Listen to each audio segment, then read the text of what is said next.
আমরা রাসূলুল্লাহ সাল্লাল্লাহু আলাইহি সাল্লামের জীবনী তথা কখন রসুল জন্মগ্রহণ করলেন, এই রসুলের জন্ম নিয়ে আমাদের কি বলা উচিত, কি করা উচিত, এ বিষয়ে যেহেতু কথা বলবো, এই প্রসঙ্গটা আপনাদের কাছে সুন্নাহ বোঝার জন্য সহজভাবে বলে রাখি। দেখুন, আমরা কোরআনুল কারীম যখন পড়ি, আমরা কোরআন বসে পড়ি সচরাচর, তাই না? কোরআনুল কারীম আমরা বসে পড়ি, কিন্তু কোনো মানুষ যদি একটা দলিল দেয় যে না, কোরআন আসলে বসে পড়া আমাদের জন্য উত্তম হবে না, কোরআন যখনই পড়বো তখনই আমাদেরকে দাঁড়িয়ে পড়া উচিত, আপনি দলিল কি দিবেন? বলবেন কোরআন হাদিসের মধ্যে কোনো দলিল আছে আপনার? বলে হাদিসের মধ্যে এরকম জানি না, তবে দেখো আমি তোমাদের কাছে একটা দলিল দেই, দলিলটা তোমাদের পছন্দ হয় কিনা। নামাজের মধ্যে ফাতিহাতুল কিতাব, সূরাতুল ফাতিহা পড়া ফরজ আপনার আমার জন্য, এর মধ্যে কোরআনের অন্য কোনো একটা সূরা মিলানো আমাদের জন্য উজুব। কোরআনের সূরা ফাতিহার সাথে কোনো একটা সূরাকে মিলাতে হয়, হয় কিনা?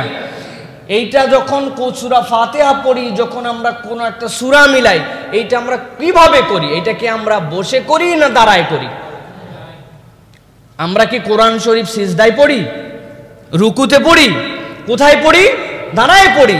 তাহলে দেখো, নামাজের মধ্যে কোরআন যেহেতু দাঁড়ায় পড়তে হয়, আল্লাহ আত্তাহিয়াতুর বৈঠকে আত্তাহিয়াতু দরুদ শরীফ দিয়েছেন, সিজদার মধ্যে সিজদার দোয়া রাসূল শিখাইছেন, রুকুর মধ্যে রুকু শিখাইছেন, কিন্তু যখনই কোরআন পড়তে হয়, একটা মানুষের যদি পায়ে ব্যাধি না থাকে, দাঁড়ানোর ক্ষমতা থাকে, তাহলে নামাজে দাঁড়ায় নামাজ পড়াও ফরজ, ফরজ নামাজের মধ্যে কিয়াম করাও ফরজ।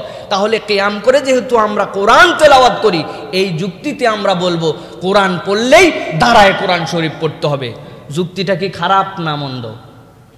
হ্যাঁ, ভালো যুক্তি, যুক্তি ভালো, কিন্তু এই যুক্তির কোনো গ্রহণযোগ্যতা আপনার আমার কাছে আছে নাই। বলবেন হুজুর আপনার দলিল খুব শক্ত, কিন্তু এই দলিলের সাথে হাদিসে রাসূলুল্লাহ সাল্লাল্লাহু আলাইহি সাল্লামের নির্দেশনা নাই, আল্লাহ রাসূল সাহাবীরা কখনো এরকম দাঁড়ায় গেছেন কোরআন শরীফ পড়ার জন্য, এরকম কোনো দলিল না, অতএব হুজুরের দলিল খাবো না, ঠিক কি না? ঠিক তো? মনে রাখবেন কিন্তু এইটা। 2 নম্বর দলিল দেখেন, আজকে জুমার দিন, ইয়াউমুল জুমআ, কত বড় দামি দিবস। আমরা 2 রাকাত সালাত আদায় করছি, দেশের বিভিন্ন প্রান্ত থেকে মুসল্লিরা আসছে, ঢাকা শহরের এই বৃষ্টি বাদল ভেঙ্গে 9:30টার মধ্যে মসজিদের মধ্যে মুসল্লিরা হাজির হয়ে গেছে। আমরা রসুল পাই নাই, সাহাবী পাই নাই, কিন্তু কোরআনকে মহব্বত করি, ইসলামকে মহব্বত করি, ইসলামী আলোচনা আমাদের ভালো লাগে। এতগুলা মানুষ যেহেতু আমরা এসেই গেছি, আসেন না আজকে আমরা আল্লাহর কাছে যখন সিজদা দিব, এই সিজদাগুলা জুমায় প্রতি রাকাতে 3টা থেকে 4টা করে দেই। সমস্যা আছে? কি সমস্যা আছে? কোনো সমস্যা নাই, সিজদা দেওয়া ভালো কাজ। যখন সিজদা দেই আমরা আল্লাহ রাব্বুল আমিনের সবচেয়ে কাছে বান্দা চলে যায়। সিজদার মধ্যে আল্লাহ রাসূল বলছেন আকসিরু ফিহি দুআ, আল্লাহর কাছে তোমরা বেশি বেশি আল্লাহর কাছে চাও। সেই আল্লাহ রাসূল সাল্লাল্লাহু আলাইহি সাল্লামের কোনো গুনাহ নাই, তিনি মাসুম, সাহাবায়ে কেরাম কুল্লুহুম আদুল। আর আমরা কোন সেই 1400 বছর পরের লোক, আমাদের গুনাহ খাতায় জীবন শেষ। আমরা প্রতি রাকাতে 4টা করে সিজদা দিব। সিজদা দেওয়াও ভালো কাজ, নামাজ পড়াও ভালো কাজ, খালি 2টা এক্সট্রা দিব। কারা কারা দিবেন না হাত তোলেন? ও বাবা, সবাই দেখি হাত তুলে ফেলছে, আমার পক্ষে কেউ নাই। তার মানে আপনি কি বলবেন, হুজুর আপনার দলিল যতই অকাট্য হোক, যতই আপনার সাংঘাতিক দলিল হোক, এই দলিল আমরা মানতে রাজি নাই, কারণ মুহাম্মদুর রাসূলুল্লাহ সাল্লাল্লাহু আলাইহি সাল্লাম এটা দেখায় যান নাই, সুতরাং আমি নিব না। এই 2টা বিষয় বুঝেছেন?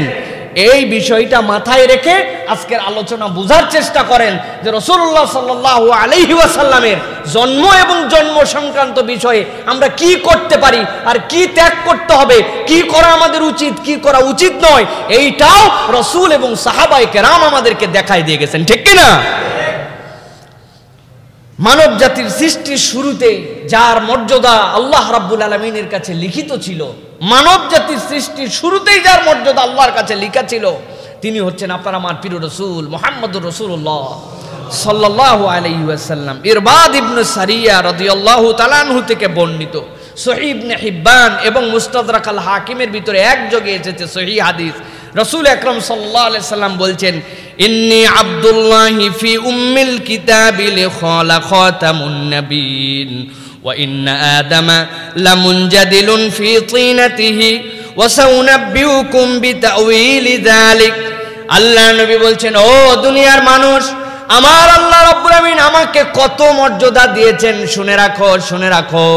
আদম আলাইহিস সালামকে আল্লাহ যখন সৃষ্টি করার সিদ্ধান্ত নিয়েছেন, আদম যখন কাদা পানির মন্ডু আকারে আছেন, তখনও তিনি আদমের স্বকীয় রূপে আসেন নাই। আমার আল্লাহ রাব্বুল আলামিন আমি মুহাম্মদকে এত বেশি ইজ্জত দিয়েছেন, আদম যখন কাদা পানির মধ্যে হুটোপুটি খান, ওই সময়ও আমি যে খাতামুন নবী হব, শেষ নবী হব, আমার আল্লাহ তার কিতাবের মধ্যে তখনই লিখে রেখেছেন। আল্লাহ রসুলের পরে বলছেন, আমি কি এটার ব্যাখ্যা করে তোমাদেরকে বুঝাবো যে দ্বারা আমি কি বুঝিয়েছি? আল্লাহ রসুল সাল্লাল্লাহু আলাইহি সাল্লাম ব্যাখ্যা করে বুঝাচ্ছেন, বিতাউইলি যালিকা দাওয়াতি আবি ইব্রাহিম ওয়া বিশারাতি ঈসা কওমাহু ওয়া রুয়া উম্মি আল্লাতী রাত হিনা ওয়াদাআতনি। হযরত রাসূল আকরাম সাল্লাল্লাহু আলাইহি ওয়াসাল্লাম বলছেন, এর ব্যাখ্যাটা তোমাদের মতো আবার সাজায়ও না। মুহাম্মদ সাল্লাল্লাহু আলাইহি ওয়াসাল্লাম সৃষ্টি না হলে কিছুই সৃষ্টি হতো না। আমাদের একদল আছে না ভাই, বলে না এইরকম কোন কথা, লাউলা কালামা খালাকতুল আফলাক, আপনি না হলে আসমান জমিন কিছুই হতো না, এইরকম কথা যারা বলেন ইনারা দলিল ছাড়া এই কথা বলেন। রাসূলুল্লাহ সাল্লাল্লাহু আলাইহি ওয়াসাল্লাম এই কথা বলেন নাই, রসুল বরং বলেছেন যে এই কথা, সেই কথাটা আমাদেরকে বলতে হবে। আল্লাহ রসুলের মর্যাদা তাতে কমে না। আল্লাহ রসুল বলছেন, আদম যখন তৃণাতিহি, তার মাটির মুন্ডু, এখনো আদম হন নাই, আমি মুহাম্মদ সাল্লাল্লাহু আলাইহি ওয়াসাল্লাম শেষ পয়গম্বর হবে, এই মর্যাদা দিয়ে আল্লাহ তার কিতাবে তখনই লিখে রেখেছেন। সুবহানাল্লাহ। আর এটা তাওবীর আল্লাহ রসুল নিজে করেছেন। আল্লাহ রসুল বলছেন, সেটা তো ছিল আমার পিতা ইব্রাহিম আলাইহিস সালামের দোয়া। ঈসা আলাইহিস সালাম আমি আসার আগের থেকেই মানুষকে বলে গেছেন তার কওমের কাছে আসতেছে একজন, আসতেছে একজন। আর আমার মা তো আমাকে যখন ভূমিষ্ঠ করেন তখন তিনি একটা সত্য স্বপ্ন দেখেছেন যে রাসূল আকরাম সাল্লাল্লাহু আলাইহি ওয়াসাল্লাম যখন আসলেন এমন একটা আলো উদ্ভাসিত হলো, যেই আলোর দ্বারা সিরিয়ার প্রাসাদগুলো আলোকিত হয়ে গেছে। তার দ্বারা বোঝা গিয়েছিল পৃথিবীর মহামানবের আগমন হয়ে গেছে। এই মহামানবের আগমনে পৃথিবীর অন্ধকার দূরীভূত হয়ে আলোর পথ পৃথিবীবাসী পেতে যাচ্ছে। সুবহানাল্লাহ। কি দোয়া করেছিলেন ইব্রাহিম আলাইহিস সালাম? আল্লাহ রাসূল যে বললেন, দাওয়াতি আবি ইব্রাহিম। ইব্রাহিম আলাইহিস সালাম যখন কাবার বিনাটা নির্মাণ করলেন, ইসমাইল আলাইহিস সালামকে নিয়ে, ইব্রাহিম আলাইহিস সালাম হচ্ছেন মিস্ত্রি আর জোগাড়ি হচ্ছে ইসমাইল আলাইহিস সালাম। আল্লাহ রাব্বুল আলামিন এমন একটা পাথর দিলেন, যেই পাথরের উপরে দাঁড়ান। ইব্রাহিম আলাইহিস সালাম উঠতে বললে উঠে, ইব্রাহিম আলাইহিস সালাম নামতে বললে নামে। পিতার সাথে জোগাড়ি হিসাবে ইসমাইল কাবা যখন বানাইলেন, কাবা বানানো শেষ। আল্লাহ এই বিষয়টাকে এত পছন্দ করেছেন কিয়ামত পর্যন্ত, ভাষাটা ইব্রাহিম আলাইহিস সালামের। কিন্তু আল্লাহ রাব্বুল আমিন কোরআনের কারীমের মধ্যে বর্ণনা দিয়েছেন, ওয়া ইয ইয়ারফাউ ইব্রাহিমুল কওয়াইদা মিনাল বাইতি ওয়া ইসমাঈল। যখন শিশু ইসমাইল আর ইব্রাহিম মিলে কাবার প্রাচীরটা তুলতে শুরু করেছে, কাবার প্রাচীর তোলা যখন শেষ হয়ে গেল, তারা বলল, রব্বানা তাকাব্বাল মিন্না ইন্নাকা আনতাস সামিউল আলিম। ও আমাদের রব, আপনি আমার আর ইসমাইলের পক্ষ থেকে যেই খেদমত করার কথা বলেছিলেন আমরা করেছি, আপনি আমাদের এই প্রচেষ্টাকে কবুল করে নেন। নিশ্চয় আমি জানি আমার রব আমি যা বলছি সব কথাগুলি শুনতে পান। কেন বললেন সবকিছু শুনতে পান? আল্লাহ রাব্বুল আলামিনকে তার মনের অভিব্যক্তিটা বুঝাচ্ছেন। আপনি জানেন আপনার বসের যে পাওয়ার, আপনার বসের যে ক্ষমতা, তিনি ম্যানেজিং ডিরেক্টর, তিনি এমডি, তিনি ওই জায়গার দায়িত্বশীল, তার কি কি ক্ষমতা সবই জানা আছে।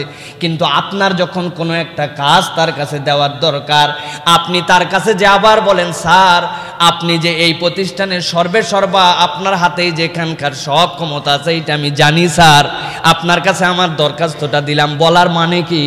তাকে শ্রদ্ধা জানানো, তার কাছে স্মরণ করায় দেওয়া, তার কাছে কৃতজ্ঞতা জানানো যে আপনার পাওয়ার তো আছে আমি জানি, তারপরেও আপনাকে জানালাম। ইব্রাহিম আলাইহিস সালাম বলছেন, আল্লাহ যে কাজ আঞ্জাম দিলাম আপনি সবই শোনেন, তারপরেও আপনাকে বললাম মেহেরবানি করে আমাদের প্রচেষ্টাটা আপনি কবুল করে নেন। এরপর ইব্রাহিম আলাইহিস সালাম এমন একটা দোয়া করলেন, তিনি বললেন, রব্বানা ওয়াজআলনা মুসলিমাইনি লাকা ওয়া মিন যুররিয়াতিনা উম্মাতাম মুসলিমাতাল লাক ওয়া আরিনা মানাসিকানা ওয়া তুব আলাইনা ইন্নাকা আনতাত তাওয়াবুর রহিম। ইব্রাহিম আলাইহিস সালাম মনের আবেগকে উজাড় করে দিলেন। উজাড় করে দিয়ে আল্লাহর কাছে তার ফরিয়াদগুলো দিতে শুরু করলেন। রাসূল আকরাম সাল্লাল্লাহু আলাইহি সাল্লাম বলছেন, আমার পিতার দোয়ায় যে আমি এই দুনিয়ার বুকে, জানো নাকি সেই দোয়াটা কে ছিল, কে করেছিল? ইব্রাহিম আলাইহিস সালাম কাবা বানানোর পরে আল্লাহর কাছে দোয়া করেছিলেন, আল্লাহর কাছে বলেছিলেন, রব্বানা ওয়া বা'আস ফীহিম রাসূলাম মিনহুম ইয়াতলু আলাইহিম আয়াতিক। হে আল্লাহ, আপনি আমার এই বংশধারায় এই যে ইসমাইলকে নিয়ে কাজ করলাম, এই ইসমাইলকে তো আমি আল্লাহ রাব্বুল আলামিন আপনার নিয়ামত হিসাবে পেয়েছিলাম। ইসমাইলকে তো কাবার পাশে এই জায়গাতে আল্লাহ আপনার নির্দেশে রেখে দিয়ে চলে গিয়েছিলাম। ওই ইসমাইল যেখানে শুয়েছিল আপনি তো তার পায়ের নিচ থেকে জমজমকে প্রবাহিত করেছেন। ওই ইসমাইলকে আপনি নিয়ে আল্লাহর জন্য তাকে জবেহ করতে বলেছিলেন, সেইটাকেও আপনি কবুল করে নিয়েছেন, জবেহ করতে হয় নাই, কিন্তু তাদের দুইজনের প্রচেষ্টাকে আপনি কবুল করেছেন। হে আল্লাহ, এবার ওই ইসমাইলের জন্য আমি আপনার কাছে একটা দোয়া করলাম, আপনি আমার দোয়াটা কবুল করেন। রব্বানা ওয়া বা'আস ফীহিম রাসূলাম মিনহুম ইয়াতলু আলাইহিম আয়াতিকা ওয়া ইউআল্লিমুহুমুল কিতাবা ওয়াল হিকমা। হে আল্লাহ, এই ইসমাইলের নসলে আপনি এমন একটা পয়গম্বর দেন, যেই পয়গম্বর 4টা গুণে গুণান্বিত হয়ে আপনার কিতাব তেলাওয়াত করবে, মানুষকে তাজকিয়া করবে, মানুষকে হিকমত শিক্ষা দিবে, মানুষকে কিতাব শিক্ষা দিবে। আল্লাহ, এরকম একটা পয়গম্বর এই ইসমাইলের নসল থেকে দেওয়ার আপনার কাছে আবেদন জানালাম। আল্লাহর নবী বলছেন, শুনে রাখো, আমার পিতা ইব্রাহিম আলাইহিস সালামের ওই দোয়ার ফসল হচ্ছে আমি মুহাম্মাদুর রাসূলুল্লাহ। আল্লাহ রাব্বুল আলামিন এই দোয়াকে কবুল করেছেন। রাসূল আকরাম সাল্লাল্লাহু আলাইহি ওয়াসাল্লাম সহিহ হাদিসের মধ্যে বলেছেন, আমি তো দুই জবি আমার পিতা, দুই জবির আমি সন্তান। কিভাবে দুই জবি? একটা ইসমাইল আলাইহিস সালাম, উনারা যদি আল্লাহ কুরবানি নিয়ে নিতেন, শেষ। আল্লাহ রাব্বুল আলামিন কুরবানি নেন নাই, দুম্বা পাঠাইছেন। আব্দুল্লাহ দোয়া করছিলেন, আমার যদি 10টা সন্তান হয়, আব্দুল মুত্তালিব বলেছিলেন, হে আল্লাহ, এরা আমার বংশধারা এই আরবের মধ্যে ছড়িয়ে পড়বে, সর্বশ্রেষ্ঠ তোমার জন্য আমি দিয়ে দিব। এখন হয়ে গেছে শেষে আব্দুল্লাহ, আল্লাহ রাসূলের পিতা, এখন পরামর্শের জন্য উদ্গ্রীব হয়ে গেছেন, আব্দুল্লাহরে কুরবানি দেওয়া লাগবে। সবচেয়ে পণ্ডিত যে ব্যক্তি ছিল তার কাছে গেছেন উনি, যাওয়ার পরে পরামর্শ চাইছেন যে কি করা যায়। বলে, তুমি যদি বাঁচতে চাও তাহলে একদিকে আব্দুল্লাহ, আরেকদিকে উট, যতক্ষণ পর্যন্ত আব্দুল্লাহর নাম 10টা করে দিবে, আব্দুল্লাহর নাম না ওঠে ততক্ষণ পর্যন্ত উট চলতেই থাকবে। 10 সাথে আব্দুল্লাহ উট, 20 সাথে আব্দুল্লাহ উট, 50 সাথে আব্দুল্লাহ উট, 70 সাথে আব্দুল্লাহ উট, 100 সাথে আব্দুল্লাহ, আব্দুল্লাহর নাম উঠছে আল্লাহ রাসূলের পিতার। 100টা উট আল্লাহর রাস্তায় কুরবানি দিয়েছেন ওই সময়, দিয়ে আব্দুল্লাহকে আল্লাহর জন্য তিনি হেফাজত করেছেন। আল্লাহ রাসূল এই জন্য বলতেন, আমি তো প্রকারান্তরে 2 জন জবেহকৃত পিতার সন্তান। সুবহানাল্লাহ। এই হচ্ছেন আপনার আমার রাসূলের মর্যাদা, আল্লাহ রাসূল সাল্লাল্লাহু আলাইহি ওয়াসাল্লামের মর্যাদা। প্রিয় ভাইয়েরা, রাসূলের মর্যাদার বিষয়ে হযরত আবু হুরায়রা রাদিয়াল্লাহু তাআলা আনহু থেকে আরেকটা হাদিস এসেছে, যেটা তিরমিজির মধ্যে এসেছে। ক্বালু ইয়া রাসূলাল্লাহ মাতা ওয়াজাবাত লাকা নবুওয়া। সাহাবীরা জিজ্ঞাসা করলেন, ইয়া রাসূলুল্লাহ, আপনার নবুয়ত কখন নির্ধারিত হয়েছে? আল্লাহ রাসূল বললেন, ক্বালা ওয়া আদামু বাইনার রূহি ওয়াল জাসাদ। আদম আলাইহিস সালাম যখন রূহ আর জাসাদের মধ্যে আছেন, তার শরীরের মধ্যে রূহ দেওয়া হয় নাই, রূহ সৃষ্টি হয়েছে, বডিও তৈরি হয়েছে, কিন্তু সংমিশ্রণ হয় নাই, ওই সময় আমার আল্লাহ আমাকে নবুয়ত দিয়ে ধন্য করেছেন। সুবহানাল্লাহ। ইমামুল আম্বিয়া কিভাবে আপনার আমার রাসূল ইমামুল আম্বিয়া, সবার শেষে আসলেন কিন্তু হয়ে গেলেন ইমামুল আম্বিয়া। কারণ আদম আলাইহিস সালামের দেহ তৈরি হয়েছে, রূহ তৈরি হয়েছে, কিন্তু সংমিশ্রণ হয়ে আদম হয়ে দাঁড়ান নাই। আল্লাহ তার আগে তার কিতাবে মুহাম্মাদুন নবিয়ুল্লাহ, মুহাম্মদ আল্লাহর নবী, খাতামুন নবীন আল্লাহ লিখে ফেলেছেন। সুবহানাল্লাহ। প্রিয় ভাইয়েরা, রাসূল সাল্লাল্লাহু আলাইহি সাল্লাম যে একজন আসবেন, সব আসমানি কিতাবে আল্লাহ রাব্বুল আলামিন এই খবর দেওয়া ছিল। যত আসমানি কিতাবে পৃথিবীর জন্য প্রথম রাসূল ছিলেন হযরত নূহ আলাইহিস সালাম। প্রথম রাসূল কে? নূহ আলাইহিস সালাম। মনে রাখবেন এটা, নূহ আলাইহিস সালাম হচ্ছেন পৃথিবীর মানুষের জন্য নতুন শরীয়ত নিয়ে আসা প্রথম রসুল আপনার আমার জন্য। সেই রসুল থেকে শুরু করে যত সহিফা, যত কিতাব এসেছে, সব কিতাবে মুহাম্মদ নামে একজন যে আসবেন, আল্লাহ রাব্বুল আলামিন এটা সুসংবাদ দিতেই রেখেছেন, দিয়ে জারি রেখেছেন। প্রিয় ভাইরা, এমনকি দেখেন এই যে ইহুদি খ্রিস্টানরা তাদের যে ওল্ড টেস্টামেন্ট, নিউ টেস্টামেন্ট, তারপরে হচ্ছে তাদের যে সকল বাইবেল, এইগুলাকে বিকৃত করতে করতে এর কিচ্ছু রাখে নাই, কিন্তু হাজার বিকৃত করার পরেও সবটুকু ফেলেও দিতে পারে নাই। আশ্চর্যান্বিত হয়ে আমরা দেখতে পাই যে জেনেসিস, যেটা আদি পুস্তক, এর 17 নম্বর অধ্যায়ের মধ্যে দেখেছি 20 নম্বর আয়াতে বলা আছে, সেখানে ইসমাইল বংশে একটি গ্রেট নেশন আল্লাহ রাব্বুল আলামিন তৈরি করবেন। এই গ্রেট নেশনের ব্যাখ্যায় তারা বলতেছেন, বাইবেলে যে পারাক্লিটস বা প্রশংসিত ব্যক্তি বারবার বলা হয়েছে যে one man will come who will paraclete, যিনি হবেন প্রশংসিত। সকল বাইবেল বেত্তারা যাদের মাথার মধ্যে গিলু আছে তারা বলেছেন এই পারাক্লিটস আর কেউ নয়, তিনি হচ্ছেন মুহাম্মদ, যার নাম প্রশংসিত। এইটা এখন পর্যন্ত হাজার বিকৃত করার পরে বাইবেলের মধ্যে রয়ে গেছে। সুবহানাল্লাহ।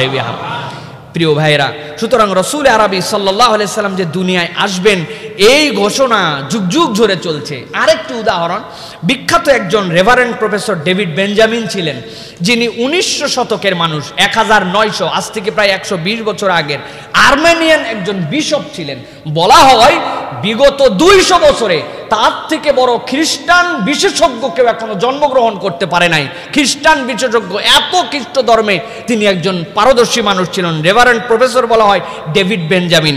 তিনি ল্যাটিন, সিরিয়ান, আর্মানিয়ান, হিব্রু, কালাডিয়ান, এই সকল প্রাচীন ভাষার পণ্ডিত ছিলেন। সব ভাষায় বলতে পারতেন, লিখতে পারতেন, এবং এই সকল ভাষায় খ্রিস্ট ধর্মের যত গ্রন্থ অনুদিত হয়েছে সবগুলো উনি পড়ে ব্যাখ্যা করেছেন। আশ্চর্যজনিত হয়ে আমরা দেখতে পাই এই যে প্রফেসর ডেভিড বেঞ্জামিন, উনি এত বড় খ্রিস্টান পণ্ডিত হওয়ার পরেও 1900 সালে উনি এই খ্রিস্টান ধর্ম চর্চা করতে করতে ইসলাম গ্রহণ করে ফেলছেন। কারণ কি? কারণ উনি ব্যাখ্যা করেছেন একটা কিতাবের মধ্যে। উনি বলছেন মুহাম্মদ ইন বাইবেল, তার বিখ্যাত একটা বই মুহাম্মদ ইন বাইবেল। এই বইটা লেখার পরে বলেছেন, আমি তো মুহাম্মদের অস্তিত্ব বাইবেলে নাই, এইটা প্রমাণ করার জন্য এতগুলা ভাষার থেকে বিশেষজ্ঞ হয়ে খুঁজতে যেয়ে দেখি বাইবেলের যত পুরাতন কথা, যত জায়গাতে প্রশংসিত ব্যক্তির কথা বলা হয়েছে, Allah will give you a great nation, এই কথা যেখানে আল্লাহ রাব্বুল আলামিন বলেছেন এই সকল কিতাবে, তার দ্বারা প্রমাণিত হয়েছে এই ব্যক্তি আর কেউ নয়, তিনি হচ্ছেন মুহাম্মদ সাল্লাল্লাহু আলাইহি সাল্লাম। সুতরাং প্রকৃত খ্রিস্টান, প্রকৃত ইহুদি, তুমি যদি নিজের পরিচয় দিতে চাও, মুহাম্মদের হাতে বায়াত না হলে তোমার মুক্তির কোনো রাস্তা নাই। সুবহানাল্লাহ। তিনি এই কথা বলেছেন। আরেকটা বই, বিখ্যাত বই ইজহারুল হক, আল্লামা রহমতুল্লাহ কিরানবী রহিমাহুল্লাহর বই।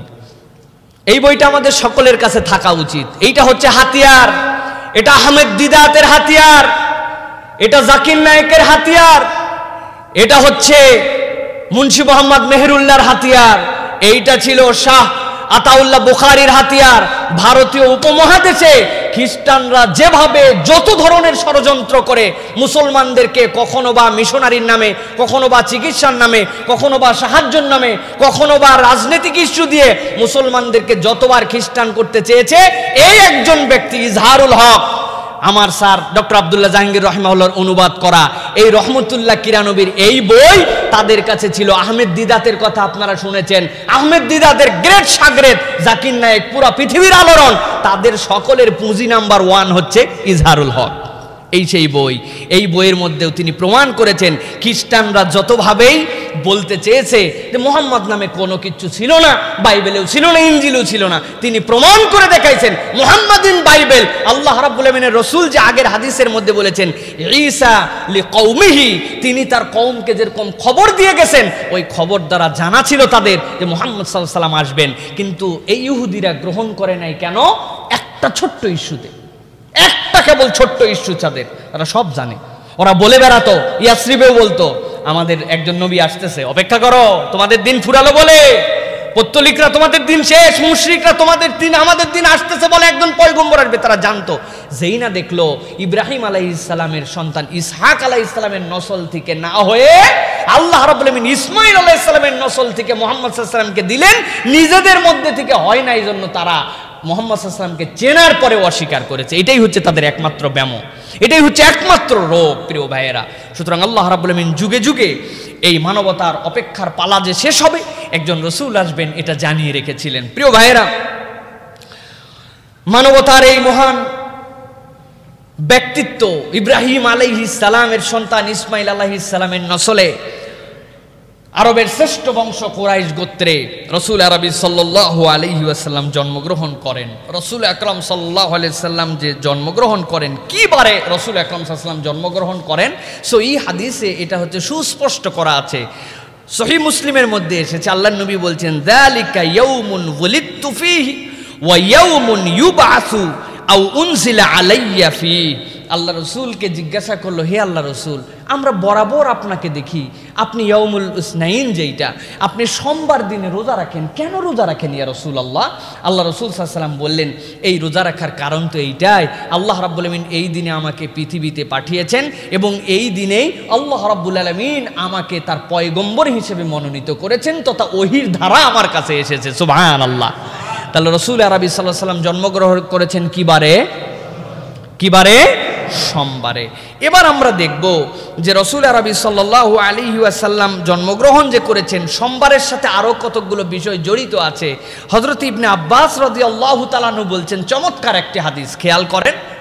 রসুল আকরাম সাল্লাল্লাহু আলাইহি ওয়াসাল্লামের ব্যাপারে বলছেন, উলিদান নবিয়্যু সাল্লাল্লাহু আলাইহি ওয়াসাল্লাম ইয়াউমাল ইসনাইন ওয়া উস্তুমবিয়া ইয়াউমাল ইসনাইন ওয়া তুওয়াফিয়া ইয়াউমাল ইসনাইন وخرج مهاجرا من مكة إلى المدينة يوم الاثنين وقدم المدينة يوم الاثنين ورفع الحجر الأسود يوم الاثنين। আল্লাহ রাসূল সাল্লাল্লাহু আলাইহি ওয়াসাল্লামের ব্যাপারে বলা হচ্ছে, আল্লাহ রাসূল জন্মগ্রহণ করেছেন সোমবারে, আল্লাহ রাসূল সাল্লাল্লাহু আলাইহি ওয়াসাল্লাম নবুয়ত পেয়েছেন সোমবারে, আল্লাহ রাসূল সাল্লাল্লাহু আলাইহি ওয়াসাল্লাম মৃত্যুবরণ করেছেন সোমবারে, আল্লাহ রাসূল সাল্লাল্লাহু আলাইহি ওয়াসাল্লাম মক্কা থেকে হিজরতের উদ্দেশ্যে মদিনায় রওনা হয়েছেন সোমবারে, পৌঁছাইছেন আবার মদিনাতে যে সোমবারে। আল্লাহ রাসূল সাল্লাল্লাহু আলাইহি ওয়াসাল্লাম যখন হাজরাল আসওয়াদ যে পাথরটা ছিল, পাথরটা তুলে মক্কার বাসীর মধ্যে যে গন্ডগোল, এই গন্ডগোল যে আল্লাহর রাসূল মিটায় দিলেন, সকালবেলা হাজির হয়ে অপেক্ষা করছে, কেউ কাউরে জানায় নাই কে আসে সবার আগে। সবার আগে আসছেন মুহাম্মদ সাল্লাল্লাহু আলাইহি সাল্লাম।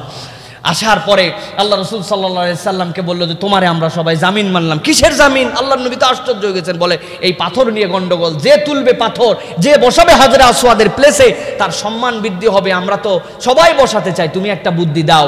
আল্লাহ রাসূল নিজের গায়ের চাদরটা খুলে দিলেন, সব গোত্রের গোত্রপতিদেরকে ডেকে চার কোণাতে ধরলেন, বলে উঠাও, পাথর উঠায় কাবার কোণা পর্যন্ত নিয়ে যাও। নিয়ে যাওয়ার পরে বললেন, বলো এই পাথর কে তুলছো? বলে আমরা সবাই তুলছি। সুবহানাল্লাহ। কে তুলছো বলো, কোন গোত্র তুলছো? বলে আমি তুলছি, আমি তুলবা। আলহামদুলিল্লাহ, সবাই তুলছো তো। আল্লাহর নবী নিজে হাতে তুলে কাবার ওই জায়গাতে পাথরটাকে বসায় দিলেন। এই কাজটা যেদিন করেছিলেন আল্লাহ রাসূল, ইবনে আব্বাস বলছেন সেই দিনটাও ছিল সোমবার। সুতরাং এই সোমবার রসুল আরবি সাল্লাল্লাহু আলাইহি ওয়াসাল্লামের দুনিয়াতে আসার দিন। প্রিয় ভাইয়েরা, রসুল আকরাম সাল্লাল্লাহু আলাইহি ওয়াসাল্লামের জন্ম কত সালে? দ্বিতীয় প্রসঙ্গ আমাদের জন্য। তিরমিজিতে হযরতে ওসমান রাদিয়াল্লাহু তাআলা আনহু থেকে একটা হাদিস এসেছে, সেখানে ইবনু আশিয়াম রাদিয়াল্লাহু তাআলা আনহুকে হযরত ওসমান রাদিয়াল্লাহু তাআলা আনহু জিজ্ঞাসা করলেন, আনতা আকবারু আম রাসূলুল্লাহ সাল্লাল্লাহু আলাইহি ওয়াসাল্লাম? হে ইবনে আশিয়াম, আপনার কাছে জিজ্ঞাসা করি, কে বড়, আপনি বড় না রসুল বড়? প্রশ্নটা শুনছেন? ওসমান রাদিয়াল্লাহু তাআলা জিজ্ঞাসা করেছেন, কে বড়, আপনি বড় না রসুল বড়? ইবনে আশআম ইনি বলতেছেন, খুব দারুণ একটা উত্তর দিয়েছেন। তিনি বলছেন, হে ওসমান ভাই, রসুল আমার থেকে বড়, কিন্তু আমি রসুলের আগে জন্মগ্রহণ করেছি। সুবহানাল্লাহ বিহামদ। কি সম্মানজনক উত্তর! রসুল আমার থেকে বড়, কিন্তু আমি রসুলের আগে জন্মগ্রহণ করেছি। আর জেনে রাখো, আমুল ফিল যেটা ছিল, সেই বছরে মুহাম্মদ সাল্লাল্লাহু আলাইহি ওয়াসাল্লাম জন্মগ্রহণ করেছেন। আলাম তারা কাইফা ফাআলা রাব্বুকা বিআসহাবিল ফিল, আব্রাহার বাদশা যে আসছিল, ওয়াদে মুহাসসার যেটা করা হয়েছিল, তাকে ধুলার সাথে মিশিয়ে দেওয়া হয়েছে। যেই বছর আরবের মানুষ সাল গুনতো এইভাবে, অমুক বড় ঘটনার আগে, অমুক বড় ঘটনার পরে, এইরকম করে তারা এই সাল গণনা করত। ইতিহাসবিদরা এই সালের পর্যালোচনা করে যে কোন বছর আমুল ফিল হয়েছে হিসাব করে দেখেছেন, সেটা ছিল 570 অথবা 571 খ্রিস্টাব্দ। এই সময়টাতে রসুল আরবি সাল্লাল্লাহু আলাইহি ওয়াসাল্লাম জন্মগ্রহণ করেছেন। এ বিষয়ে অনেকগুলো ইতিহাস গ্রন্থের মধ্যে বিভিন্ন ধরনের কথা আছে। এবার আমাদের 3 নম্বর প্রসঙ্গ। প্রথমটা গেছে কি বার, দ্বিতীয়টা গেছে কি সাল, এবার দেখবো আমরা কি তারিখে রসুল আকরাবি সাল্লাল্লাহু আলাইহি সাল্লাম জন্মগ্রহণ করেছেন। রসুল আরবি সাল্লাল্লাহু আলাইহি সাল্লাম কোন তারিখে জন্মগ্রহণ করেছেন এ নিয়ে তাবাকাতুল কুবরার মধ্যে ইবনে সাদ, তারপরে হচ্ছে ইবনে কাসির রহমতুল্লাহি আলাই তার বিদায়া ওয়ান নিহায়া এবং লাতাইফুল মাআরিফের মধ্যে ইবনে রজব, তারা বিভিন্ন মতামত পর্যালোচনা করে তারা বলেছেন রসুল আরবি সাল্লাল্লাহু আলাইহি সাল্লামের জন্ম তারিখ নিয়ে প্রায় 5টা থেকে 6টা মতামত আছে, আর জন্ম মাস নিয়ে 3টা মতামত। হয় রসুল সাল্লাল্লাহু আলাইহি সাল্লাম রবিউল আউয়াল অথবা রজব, অথবা রসুল আকরাম সাল্লাল্লাহু আলাইহি সাল্লাম রমাদানে জন্মগ্রহণ করেছেন। এই 3টা মাসের ব্যাপারে বলা হয়েছে। আর তারিখের ক্ষেত্রে 4-5টা মতামত আছে। কেউ বলেছেন 2 তারিখে রবিউল আউয়ালের, কেউ বলেছেন 8 তারিখে, কেউ বলেছেন 12, 22 এবং 17। এই মতামতগুলা রসুল আরবি সাল্লাল্লাহু আলাইহি সাল্লামের জন্মের ব্যাপারে আছে। এই সকল মতামতেরই একটা মত হচ্ছে 12 রবিউল আউয়াল, কিন্তু অন্য অনেক মত এর থেকেও স্ট্রং আছে আমাদের কাছে। জিজ্ঞাসা থাকবে এত বড় মহামানব আসলেন, তার জন্ম তারিখ আমরা কেন সংরক্ষণ করতে পারলাম না? প্রিয় ভাইরা, এখানে একটা দারুণ কথা আছে ইসলামে। ইসলামে যদি সত্যি সত্যি ডেট এবং বার উদযাপন করার মতো কোনো বিষয় থাকতো এবং এটার ডেটের তারিখের যদি আলাদা মর্যাদা থাকতো, তাহলে রাসূলুল্লাহ সাল্লাল্লাহু আলাইহি সাল্লাম আমার ধারণা 2টা বিষয়কে সবচেয়ে বেশি উদযাপন করতেন। অন্তত পক্ষে মক্কা শরীফে 12 বার উদযাপন করে যেতেন, এরপরে মদিনায় যাওয়ার পর আরো উদযাপন হতো। রসুলের জীবনের সবচেয়ে বড় ঘটনা, রসুল এসেছেন মহামানব হবেন, কিন্তু রসুল সাল্লাল্লাহু আলাইহি সাল্লাম তো জানতেন না 40-এর আগ পর্যন্ত তিনি পয়গম্বর। তাহলে রসুল সাল্লাল্লাহু আলাইহি সাল্লামের প্রতি যেদিন নবুয়ত আসলো, যেই দিন আল্লাহ রসুল পয়গম্বর হলেন, ওই দিন তো কিয়ামত পর্যন্ত মানুষের উদযাপন করার কথা। কথা কি বুঝাতে পারছি আপনাদেরকে? রসুল সাল্লাল্লাহু আলাইহি ওয়াসাল্লাম নবী হলেন সেই দিন, তাহলে রসুল সাল্লাল্লাহু আলাইহি ওয়াসাল্লাম অন্তত পক্ষে 12 বছর 13 বছর মক্কায় থেকে গেলেন, তাহলে রাসূলুল্লাহ সাল্লাল্লাহু আলাইহি ওয়াসাল্লাম তো এটা উদযাপন করছেন রসুল। তার মানে এই ডেট, এই তারিখ বছর ঘুরে আসলে সেটাকে আলাদা করে মূল্যায়ন করতে হবে, ইসলামের অস্তিত্ব ছিল না। এই জন্য এই তারিখ নিয়ে অনেক ধরনের মতভেদ হয়েছে। সাহাবায়ে কেরাম কি বারে রসুল হয়েছেন, ওই দিনে কি আমল করতেন, রসুল আকরাম সাল্লাল্লাহু আলাইহি ওয়াসাল্লাম থেকে পুঙ্খানুপুঙ্খ সকল বিষয়ের বর্ণনা করেছেন, কিন্তু এই ডেট তারিখ তারা বলেন নাই, কারণ এই কালচারটা ইসলামের কালচার নয়। প্রিয় ভাইয়েরা, এই জন্য আমাদেরকে বুঝতে হবে যে রাসূলুল্লাহ সাল্লাল্লাহু আলাইহি ওয়াসাল্লামের ব্যাপারে আমরা যা করব, যেটা করব, সেটা রাসূল আরবি সাল্লাল্লাহু আলাইহি ওয়াসাল্লাম থেকে আমাদের জন্য নির্দেশিত পথে হতে হবে। এই হচ্ছে রাসূল আকরাম সাল্লাল্লাহু আলাইহি ওয়াসাল্লামের জন্মের মাস রবিউল আউয়াল একটা বর্ণনার মধ্যে এসেছে। তারিখগুলো বললাম, বারটা বললাম, সাল বললাম।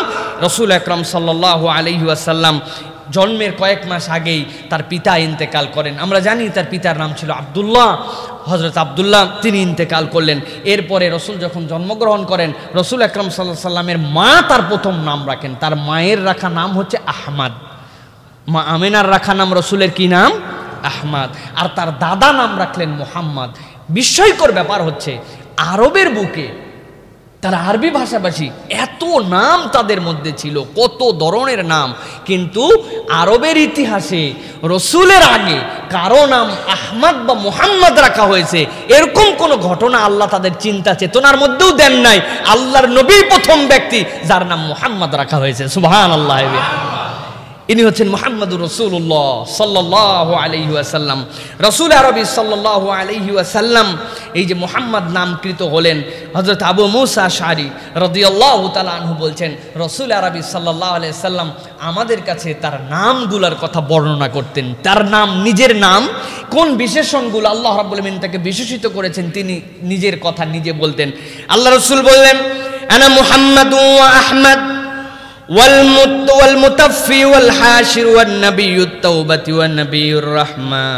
আল্লাহ নবী বললেন, আমি তো প্রশংসিত, আমার নাম মুহাম্মদ, আমার নাম আহমদ, ওয়াল মুতাফি, এবং আমি তো হচ্ছে শেষ নবী, শেষ আল্লাহ যাকে পয়গম্বর হিসেবে মনোনীত করেছেন, ওয়াল হাশির, আল্লাহ রাব্বুল আমিন বলছেন জমায়েতকারী, এরপরে নবিয়ুত তাওবা, আমি হচ্ছে নবিয়ুত তাওবা ওয়া নবিয়ুর রাহমা। আল্লাহ নবী বলছেন আমি তো সেই নবী কিয়ামতের ময়দানে যেই নবীকে প্রথম উত্তোলন করা হবে। নবিয়ুর রাহমা মানে কি? দুনিয়ার বুকে নবিয়ুর রহমা আমরা যেটা বুঝি রাহমাতাল লিল আলামিন আল্লাহর নবীকে বলা হয়েছে, কিন্তু এই নবিয়ুর রহমার ব্যাখ্যা হাদিসের মধ্যে এসেছে আল্লাহ নবী কিভাবে নবিউর রাহমা, কিভাবে আল্লাহ নবীর এই মর্যাদা।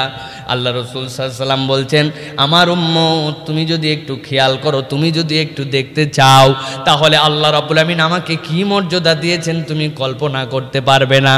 আল্লাহ নবীর উম্মত হিসাবে আমরা আল্লাহ নবীর মর্যাদা আমরা বুঝি না। আমাদের রহমতের নবী বলি, কিন্তু আল্লাহর নবী যে কেমন রহমতের নবী এইটা আমরা একবার কল্পনার মধ্যেও নেই না।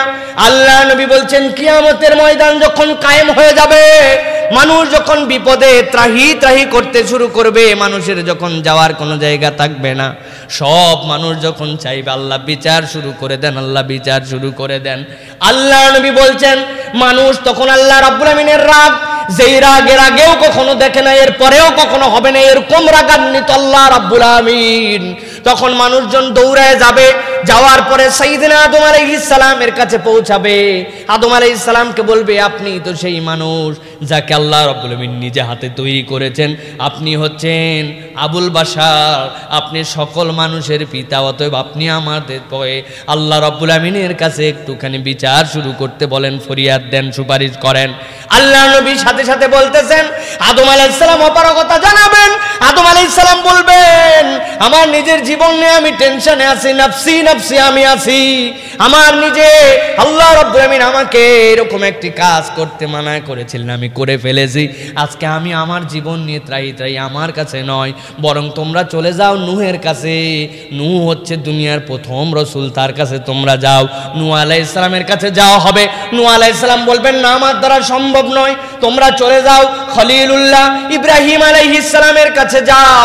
ইব্রাহিম আলাইহিস সালামের কাছে যাওয়ার পর ইব্রাহিম আলাইহিস সালাম বলবেন, 3 নম্বর বার পর্যন্ত আমার রবকে আমি চিনতে অপেক্ষা করেছি, আমি প্রথমে মনে করেছি এইটা রব, তারপরে না আমার রব চিনেছি, এই নিয়ে আমি লজ্জিত, আমি বলতে পারবো না। তোমরা সবাই ঈসার কাছে যাও। ঈসা আলাইহিস সালামকে বলা হবে, আপনি তো সেই ব্যক্তি রূহুল্লাহ, আল্লাহ রাব্বুল আমিন আপনাকে এক অদ্ভুতভাবে সৃষ্টি করেছিলেন, আপনি তো সেই মরিয়মের গর্ভে এসেছেন, আপনি আমাদের জন্য ফরিয়াদ করেন। তিনি পারবেন না, মুসা আলাইহিস সালাম পারবেন না, কেউ যখন পারবে না, সাহাবত পৃথিবী সকল পয়গম্বর বলবেন, যাও তোমরা মুহাম্মদ সাল্লাল্লাহু আলাইহি ওয়াসাল্লামের কাছে রওনা হয়ে যাও। আল্লাহ নবীর কাছে যাওয়ার পরে আল্লাহ নবী তখন মাকামে মাহমুদে সিজদায় পড়ে থাকবেন। আল্লাহ নবী বলছেন, আল্লাহ রাব্বুল আমিন আমাকে এমন ভাষায় আল্লাহর প্রশংসা শিখাবেন, যেই প্রশংসা আগেও কেউ করতে পারে নাই, পরেও কেউ করতে পারবে না। আল্লাহ নবী এমন প্রশংসা যখন করবেন, আল্লাহ রাব্বুল আমিন তখন আল্লাহ নবীকে বলবেন, ইরফা রাসাকা ইয়া হাবিবি, ও আমার হাবিব আপনার মাথাকে উত্তোলন করেন, সালতোতা, আপনি আমার কাছে চান, আমি আপনার কাছে দিতে শুরু করব। তাবৎ পৃথিবীর সব পয়গম্বর যখন নফসি নফসি বলবে, আল্লাহ নবী নিজের কথা না বলে সবার আগে আল্লাহর কাছে বলবেন, ইয়া রব্বি উম্মতি উম্মতি, হে আল্লাহ আমার উম্মতের কি হবে, আমার উম্মতের কি হবে। আল্লাহ নবী যখন এইভাবে কাঁদতে শুরু করবেন, আল্লাহ রাব্বুল আমিন বলবেন, হে রাসূল, আপনার উম্মতের মধ্যে থেকে একটা দলকে আপনি নির্বাচন করে নেন, যারা দুনিয়ার বুকে রব্বুল আমিনের সাথে শিরিক করে নাই, জুলুম করে নাই, রবের প্রতি যাদের আস্থা ছিল, এই মানুষগুলাকে আমি রব্বুল আমিন আপনার এই কান্না, আপনার এই প্রশংসাকে এমন পছন্দ করেছি, আপনি তাদেরকে নিয়ে হিসাব ছাড়া জান্নাতের মধ্যে চলে যান। সহিহ হাদিসের মধ্যে আসছে, আল্লাহ নবী জান্নাতের সামনে যাবেন, জান্নাতের সামনে যাওয়ার পরে জান্নাতে নক করতে শুরু করবেন, ইফতাহ বাব, দরজা খোলো, দরজা খোলো। ভিতর থেকে জিজ্ঞাসা করা হবে, মানেনতা, আপনি কে? এই জান্নাতের দরজা খোলার জন্য কে আবেদন নিয়ে আসছেন আপনি? আল্লাহ নবী বলবেন, আনা মুহাম্মাদুর রাসূলুল্লাহ। যেইন আল্লাহ নবী বলবেন আপনি মুহাম্মদ, আমি মুহাম্মদ জান্নাতের দরজা খোলার জন্য আসছি, জান্নাতের ফেরেশতারা বলবে, হওয়ার কথাই তো তাই ছিল, আপনি ছাড়া জান্নাতের দরজা কারো দ্বারা খোলা হবে না। সবার শেষে এসেছেন যেই পয়গম্বর, সবার থেকে কম হায়াতওয়ালা যার উম্মত, সেই উম্মতকে দিয়ে আল্লাহ রাব্বুল আলামিন জান্নাতের মধ্যে প্রথমে প্রবেশ করাবেন। সুবহানাল্লাহ, কি যোগ্যতা তাদের! এই ছোট্ট হায়াতকে পেল, এই ছোট্ট জীবন পেল। কেউ তো তার জীবনে 1000 বছর পেয়েছে, 900 বছর ইবাদত করেছে বালেগ হওয়ার পরে, আর আপনি আমি পাইছি 60-70 বছরের জীবন, 35 বছর ঘুমে চলে গেছে, 5-6 বছর 7 বছর 8 বছর বালেগ হতে হতে চলে গেছে, নিজেদের জীবন কাজ করতে করতে চলে গেছে। 70 বছরের জীবন জোড়া দিলে 2 বছর থেকে 3 বছরের বেশি ইবাদত হয় নাই। কিন্তু সেই উম্মত নূহের উম্মতের আগে, ইব্রাহিমের উম্মতের আগে, আদমের উম্মতের আগে জান্নাতে যাওয়ার পারমিশন কেমন করে পাইলো? আমার আল্লাহ কিভাবে আদালত কায়েম করলেন, কেমনে আমার আল্লাহ রাব্বুল আমিন বিচার করলেন? আল্লাহ 2টা নিয়ামত দিয়েছেন। একটা হচ্ছে আল্লাহ রসুলের মর্যাদা। আল্লাহ রাব্বুল আমিন এমন মর্যাদাবান পয়গম্বর করেছেন, যার কথায়, যার প্রশংসায় আল্লাহ বিচার শুরু করেছেন। এইটা হচ্ছে তার প্রথম প্রশংসা। আল্লাহর দ্বিতীয় দান হচ্ছে উম্মতের বয়স কম, কিন্তু আল্লাহ তার জন্য এমন একটা প্যাকেজের জীবন দান করেছিলেন, লাইলাতুল কদরি খায়রুম মিন আলফি শাহর। আল্লাহ বলছেন, আমি তোমাকে এমন একটা জীবন দিয়েছিলাম, এমন একটা রজনী দিয়েছিলাম, তার মধ্যে যেইটার মধ্যে বান্দা এমন ইবাদত করেছে 1000 মাসের থেকে উত্তম। কত দিনের থেকে উত্তম? কত উত্তম জানা নাই আমাদের? 5 মার্ক 33, ওই 5 মার্কটা হচ্ছে 1000 মাসের থেকে উত্তম। কিন্তু কত উত্তম আমি আল্লাহ গোপন রেখেছিলাম। আমার নবীর উম্মতকে জান্নাতে ঢুকানোর জন্য যত নম্বর দেওয়া লাগে, কমসে কম দিছি 1000 মাস, উপরে লক্ষ কোটি কত মাস দেওয়া লাগবে আমি আল্লাহ জানতাম। আমার নবীর উম্মতকে আমি সেই মার্ক দিয়া সকল উম্মতের আগে জান্নাতে ঢুকানোর ব্যবস্থা করে দিব। এইটা হচ্ছে আপনার আমার রসুলের মর্যাদা। আপনার আমার রসুলকে আল্লাহ রাব্বুল আমিন এই শাফাত করার অধিকার দিবেন। এই শাফাত আল্লাহ রসুল নিজের অধিকারে করবেন না। ইল্লা মান আযিনা লাহুর রহমান, রহমান যাকে ইজাজত দিবেন তাকে কেবল শাফাত করা হবে। ওয়াদ-দারাজাতুর রাফিআ ওয়ারযুকনা শাফাআতাহু ইয়াউমাল কিয়ামাহ। কেন বলি আমরা? আল্লাহ তাকে মাকামে মাহমুদ দান করো, শাফাতের ক্ষমতা দান করো। রসুল নিজের ইচ্ছায় শাফাত করবেন না, আল্লাহ তাকে বলবেন, হে রসুল আপনি শাফাত করেন। কোন উম্মত সেদিন শাফাত পাবে? ওই উম্মত শাফাত পাবে আল্লাহ রসুল যে দিন রেখে গেছেন, ওই দিনের উপরে যারা প্রতিষ্ঠিত থাকবে, ওই দিন নিয়ে যারা চলবে। আল্লাহ রসুল হাউজে কাউসার থেকে পানি পান করাতে শুরু করবেন, কমন দিতে লাগবেন। ফেরেশতারা এসে কতকগুলারে দাবরানি দিয়ে একবারে এক থাপ্পড় দিয়ে সবগুলা সরাবে। আল্লাহ রসুল বলেন, উম্মতি ইন্নাহুম উম্মতি, এরা আমার উম্মত, খবরদার এদেরকে সরায় না, সরায় না আমার সামনে থেকে। আল্লাহ রসুল তো দরদি। সাথে সাথে ফেরেশতারা বলবে, ইয়া রাসূলুল্লাহ, খবরদার আপনি এদেরকে উম্মত বলবেন না। কেন? বলে আপনি জানেন না, আপনি চলে আসার পরে এরা এমন কতগুলো কাজ করেছিল, যেই কাজ আপনি করতে বলেন নাই, যেই কাজ আপনি করতে বলেছিলেন সেই কাজ করে নাই, যেইটা মানা করছেন ওইটাকে দিন বানায় নিয়ে তারা করছে। অতএব খবরদার এদেরকে আপনি উম্মতের পরিচয় দিবেন না। আল্লাহ রসুল সাথে সাথে সোহকান সোহকান বলে তাদেরকে সরায় দিবেন। সুতরাং প্রিয় ভাইয়েরা, রাসূল আরবি সাল্লাল্লাহু আলাইহি ওয়াসাল্লাম এই দুনিয়ায় এসেছেন। এখন তার জন্ম এবং তার জন্ম বৃত্তান্ত নিয়েও যদি দুনিয়ার বুকে আমরা নতুন করে কিছু কায়দা কানুন তৈরি করি, নতুন করে দিন বানাই, তাহলে এটা আল্লাহ রাব্বুল আলামিনের কাছে কিন্তু গ্রহণযোগ্য হবে না। প্রিয় ভাইয়েরা, দেখেন জন্মদিনের যে আনন্দ আমাদের, রসুল আকরাম সাল্লাল্লাহু আলাইহি ওয়াসাল্লামের, রাসূলুল্লাহ সাল্লাল্লাহু আলাইহি ওয়াসাল্লাম দুনিয়ায় এসেছেন, আমাদের আনন্দ লাগবে না? আমাদের আনন্দ হবে না? আনন্দ যদি আপনার মনের মধ্যে না হয় তাহলে তো ইমানে ঘাটতি আছে। কিন্তু আনন্দ হবে আমাদের, কিন্তু এই আনন্দের উদযাপনের পদ্ধতিটা কি হবে সেইটা কি আমার রাসূল সাল্লাল্লাহু আলাইহি ওয়াসাল্লাম দেখান নাই? একটা মাসালা বুঝে নেন, চিরজীবনে এটা মনে রাখবেন, মাসালা এটা একটা। রাসূল সাল্লাল্লাহু আলাইহি ওয়াসাল্লামের সময় যদি কোনো ইল্লত থাকে, কারণটা ছিল, রাসূলের হায়াতে কারণ ছিল, ওই কাজ বাস্তবায়ন করার মতো রাসূলের হাতে টাইম ছিল, তারপরেও রাসূল যদি সেটা না করেন সেইটা কখনো দিনের অন্তর্ভুক্ত হতে পারে না। বলেন তো, রাসূলুল্লাহ সাল্লাল্লাহু আলাইহি ওয়াসাল্লাম দুনিয়ায় এসেছিলেন, আসার পরে তার জন্মদিন যদি উদযাপন করা লাগতো, এই পরিবেশ পরিস্থিতি এরকম সময় রাসূল পেয়েছেন না পান নাই? বুঝাইতে পারি নাই, পেয়েছেন না পান নাই? তার মানে ইল্লত ছিল, রাসূলের জন্মদিন একটা ছিল, রাসূল সাল্লাল্লাহু আলাইহি ওয়াসাল্লামের উদযাপন করার সময় ছিল, কিভাবে করতে হবে এটা জানানো রাসূলের দ্বারা সহজ ছিল। কিন্তু তারপরেও যখন করেন নাই, তার মানে ইল্লত রাসূলের কাছে থাকা অবস্থায়, সাহাবীদের কাছে থাকা অবস্থায়, তাবেঈদের কাছে থাকা অবস্থার পরেও যখন তারা কোনো একটা কাজকে অ্যালাউ করেন নাই, পারমিশন করেন নাই, ওইটার হুকুম দেন নাই, ওইটা করতে বলেন নাই, তখন সেটা আমরা করতে পারবো? বুঝেন নাই আপনারা? আরেকটু ক্লিয়ার করে দেই। ঈদের নামাজ পড়েন আপনারা? কারা কারা ঈদের নামাজ পড়েন না? এখানে আছেন কেউ? নাই, সবাই ঈদের নামাজ পড়ি। ঈদের নামাজের দিনে সকালবেলা আমাদের এখানে জামাত হয় 8:30টায়। আমাদের শ্রদ্ধেয় বেলাল ভাই কিন্তু 7:30টার সময় ঈদের আজান দেয়, ঠিক না? কারা কারা যেন বললো ঈদের আজান দেয় না আপনাদের এলাকায়? কি আশ্চর্য কথা, আপনারা কেমনে আছেন ঈদের নামাজে? ঈদের আজান দেন না বেলাল ভাই? দেখছেন বেলাল ভাই বলে আজান দেয় না ঈদের। প্রিয় ভাইয়েরা, এটা বলতেছি যাতে মাথার মধ্যে থেকে যায়। রাসূল আকরাম সাল্লাল্লাহু আলাইহি ওয়াসাল্লামের সময় ঈদের নামাজ ছিল না ছিল? ছিল। রাসূল সাল্লাল্লাহু আলাইহি ওয়াসাল্লামের এই ঈদের নামাজে আজান দেওয়ার মতো সুযোগ ছিল না ছিল না? আজান দিলে যে মানুষ আসে, আজানের মধ্যে ভালো কথা বলা হয়, হাইয়া আলাস সালাহ, হাইয়া আলাল ফালাহ, আল্লাহু আকবার, আশহাদু আন্না মুহাম্মাদুর রাসূলুল্লাহ, এইগুলো সব ভালো কাজ না খারাপ কাজ? রাসূল আকরাম সাল্লাল্লাহু আলাইহি ওয়াসাল্লামের সময় এই কাজটা করার সুযোগ ছিল না ছিল না? প্রয়োজনও মনে হতে পারে আপনার আমার দৃষ্টিভঙ্গিতে যে ডাকলে তো মানুষ আসবে, কথা ঠিক কিনা? কিন্তু এত কিছু থাকার পরেও রাসূল সাল্লাল্লাহু আলাইহি ওয়াসাল্লাম এই কাজ করেছেন না করেন নাই? জোরে বলেন, করেছেন না করেন নাই? করেন নাই। তার মানে এখন আপনি হাজার যুক্তিতে যে অনেক এলাকায় জাম, যে পরিমাণ মানুষজন হয়েছে, এখন যদি আমরা একটুখানি আজান দেই তাহলে ঈদে মানুষ আসতে পারে, ভালো এই বুদ্ধি খাটায় যদি আপনি দিনের মধ্যে ঈদের আজান প্রচলন করেন, এটা কি জায়েজ হবে না বেদাত হবে? ক্লিয়ার?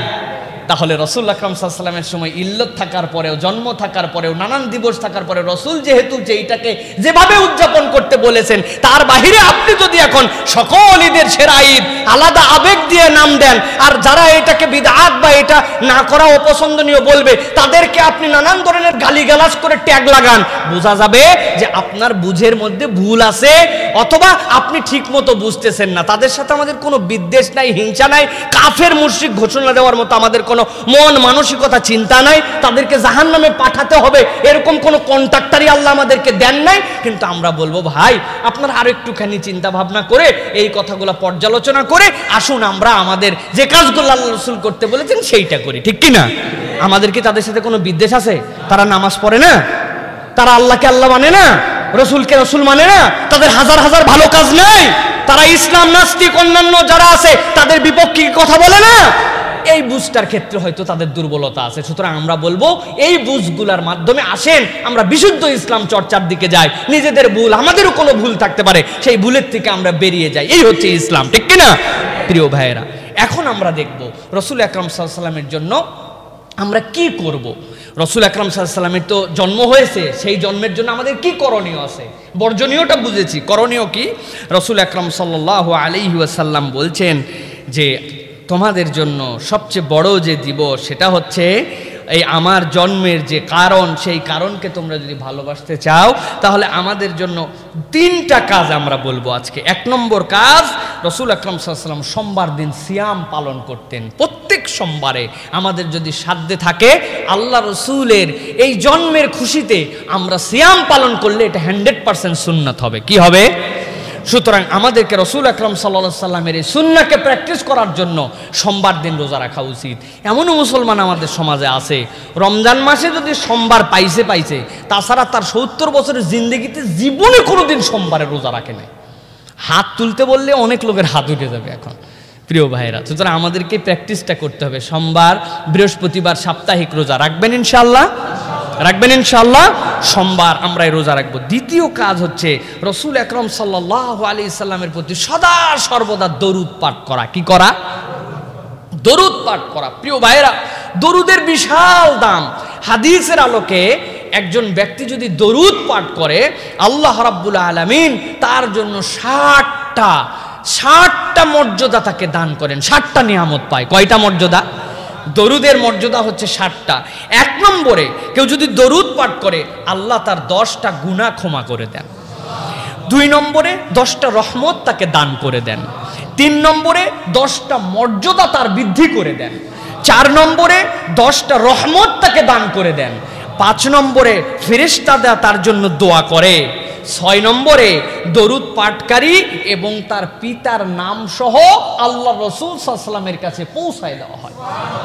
আমার বাপ মারা গেছে, আপনার আব্বা মারা গেছে, আমার রসুলের দপ্তরে আমার আব্বার নামটা আমার নামটা সহ যদি চান তাহলে সাল্লাল্লাহু আলাইহি ওয়াসাল্লাম পড়া শেষ, আমার নাম আপনার নাম সহ আমার পিতার নাম সহ আমার হাবিবের দরবারে পৌঁছায় দেওয়া হয়েছে।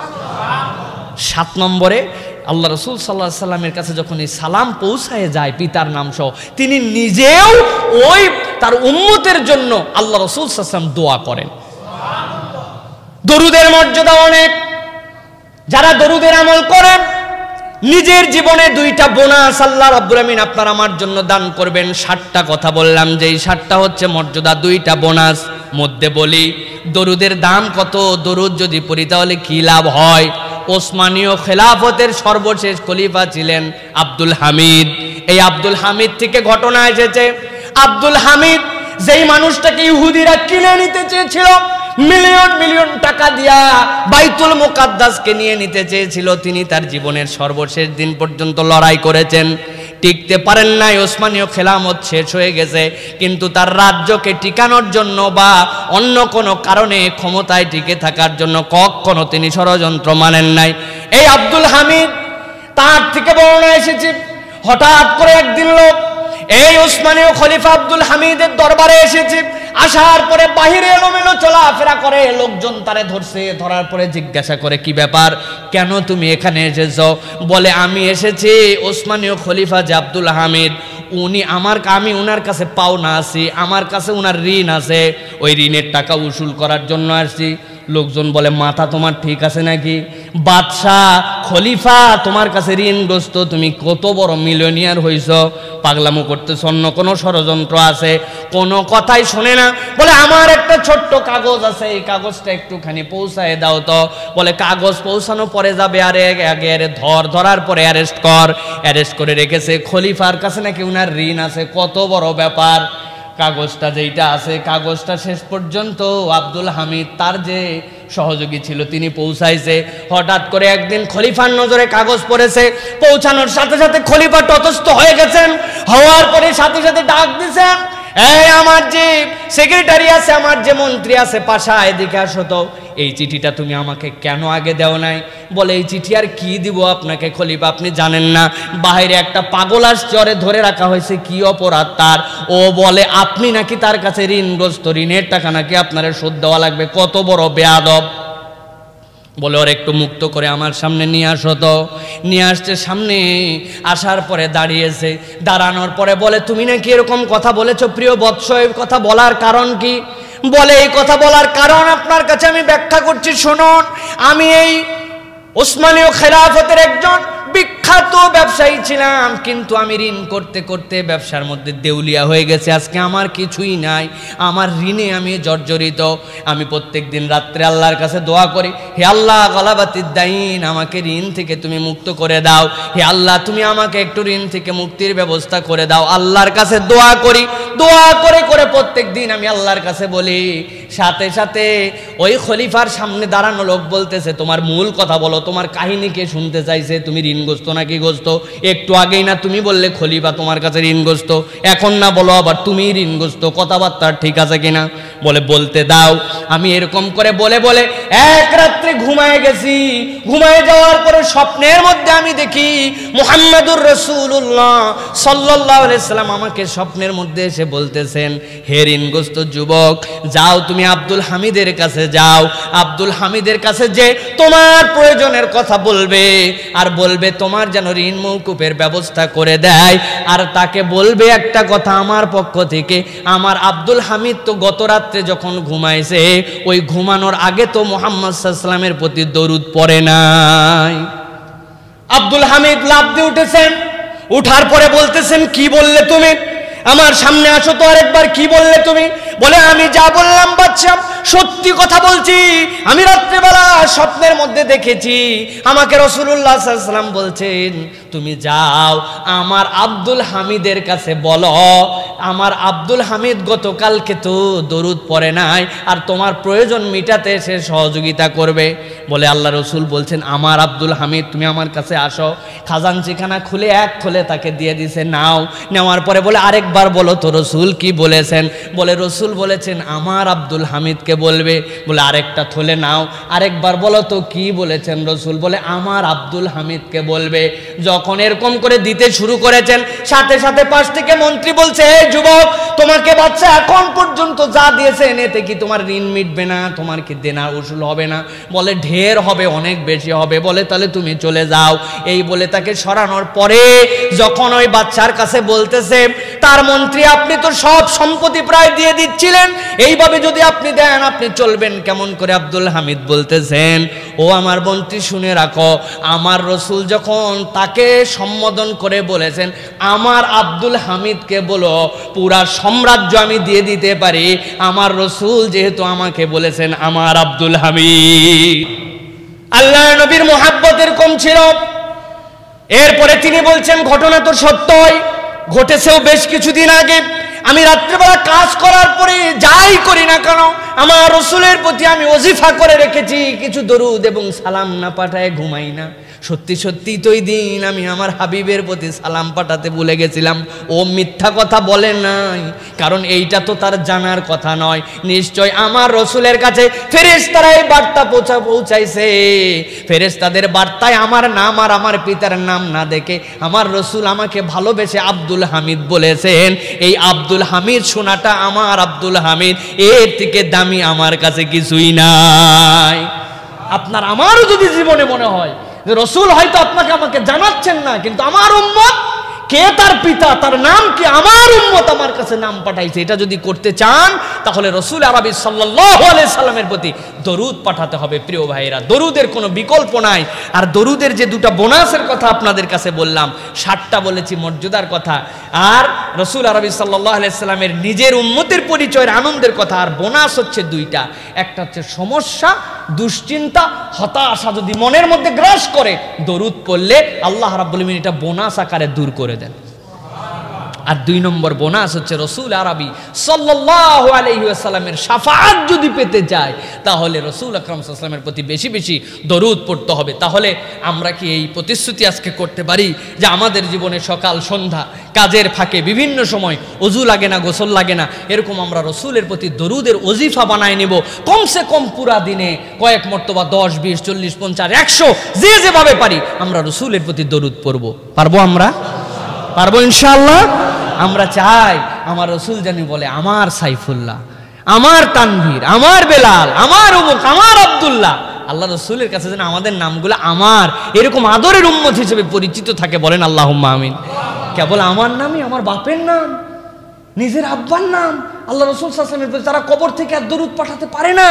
আর আমি আমার নাম বলে যখন বলছি দরুদ পড়ছি, আমার পিতা মাতার, আমার পিতার নাম সহ রসুল আরবি সাল্লাল্লাহু আলাইহি ওয়াসাল্লামের কাছে পৌঁছায় যাচ্ছে। প্রিয় ভাইরা, সুতরাং আসুন রসুল আকরাম সাল্লাল্লাহু আলাইহি ওয়াসাল্লামের আগমনে খুশি হয়ে আমরা বেশি বেশি দরুদ পাঠের এই অভ্যস্ততা নিজেদের জীবনে করি। প্রিয় ভাইরা, এরপরে রাসূলুল্লাহ সাল্লাল্লাহু আলাইহি ওয়াসাল্লামের যেটা বিষয় সেটা হচ্ছে রসুল আকরাম সাল্লাল্লাহু আলাইহি ওয়াসাল্লামের এই যে জিন্দেগি আমরা শুনলাম, আমাদের জন্য এই জিন্দেগি থেকে আমাদের শিক্ষাটা কি? তৃতীয় যে দায়িত্ব, রসুল আরবি সাল্লাল্লাহু আলাইহি ওয়াসাল্লামের আগমনে রোজার কথা বলেছি, দরুদের আরেকটা বিষয় হচ্ছে রসুলের এই সিরাহকে, রসুল সাল্লাল্লাহু আলাইহি ওয়াসাল্লামের এই জীবনাচরণকে সব জায়গাতে জানিয়ে দেওয়া, পৌঁছিয়ে দেওয়া মানুষের কাছে রসুলের এই সৌন্দর্য।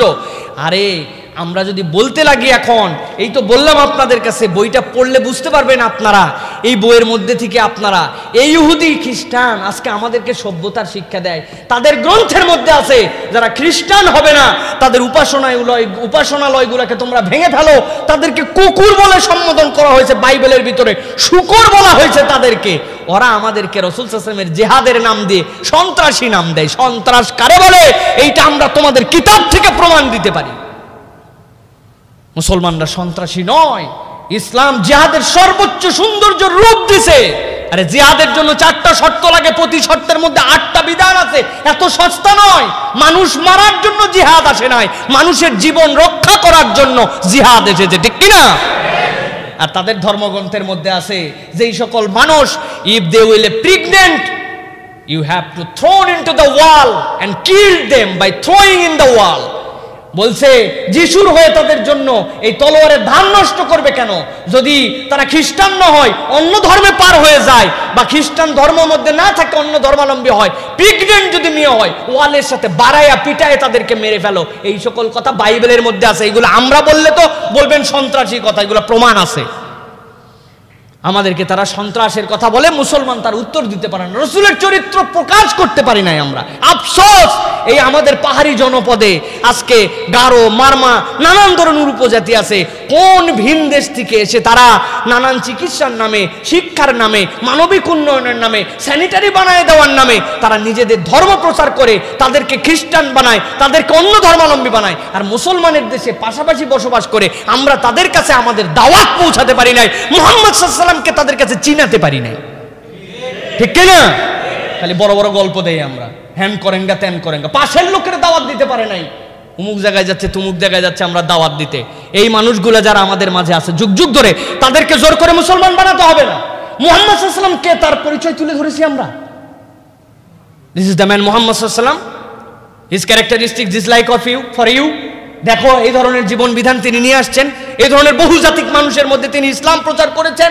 মুহাম্মদ সাল্লাল্লাহু আলাইহি ওয়াসাল্লামকে চেনেই না তারা অন্যদেরকে চিনাচ্ছে, তারা যীশু খ্রিস্ট নাম দিয়ে তারা তাদের ধর্ম প্রচার করতেছে।